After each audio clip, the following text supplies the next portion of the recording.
The High Court in Busia today struck out a case that sought to challenge the re-election of Busia Governor Sospeter Ojaamong, maintaining that the petitioner failed to provide sufficient evidence to challenge the validity of the election. The ruling also left the petitioner with a 10 million shilling financial cost to bear.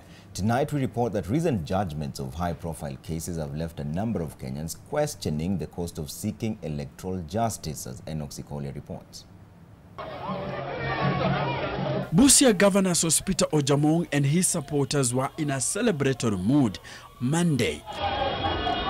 The High Court in Busia had trashed a petition challenging his re-election for a second term. Kwa hiki ambayo inakuja, tutaunda serikali mpya ndiposa tuanze kuwahudumia bila wasiwasi wowote. As Ojaamong basks in glory, the petitioner Peter Odima will have to deal with the pain of losing the case he filed on behalf of former Funyula MP Paul Otuoma. The cost will be subject to taxation. The court slapped a 12 million shillings cost on the man who coordinated campaigns for Otuoma during last year's Busia governorship contest. We may not agree with it, but I urge our supporters, let us respect our courts. With Otuoma suggesting they won't be appealing the decision of the High Court, Odima has joined a growing list of petitioners who are not only nursing the pain of losing their cases, but will also have to adjust their pockets to pay the cost imposed by the courts and those due to lawyers. I've learned my lessons.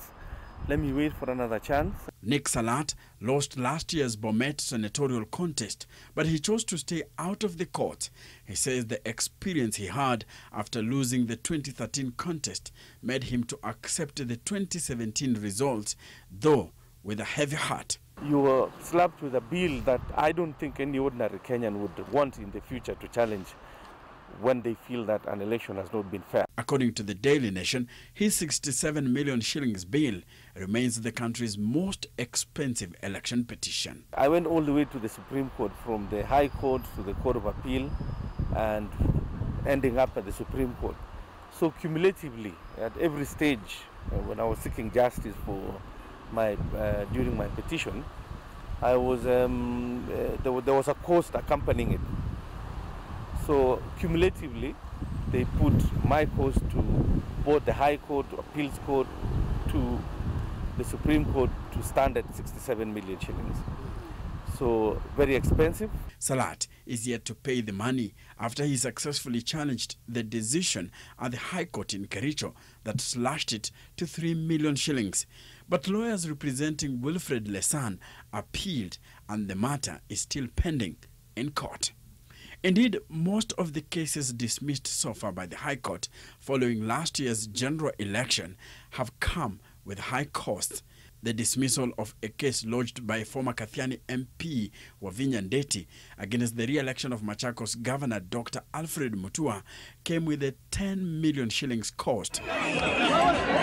5 million shillings will be paid to Dr. Mutua and his lawyers, while the rest is due to the IEBC. Haya mambo we are going to revisit. Naambiwe, we are still here in Machakos. Yes. We are not going anywhere. Former Cabinet Minister Martha Karua was also asked to pay 10 million shillings after her petition against the election of Kirinyaga Governor Anne Waiguru was struck out by the High Court in Kerugoya. The former legislator, who has since appealed, raised objections against the cost, saying 10 million shillings was too high for a case that did not go through a full trial. Salat agrees that the charges are usually exaggerated. When you lose the case, the winning side would definitely want to really either put you out completely, never to appeal again, or to put you out of politics completely. So it's actually punitive on the part of the winner, that they want to revenge. Enock Sikolia, NTV.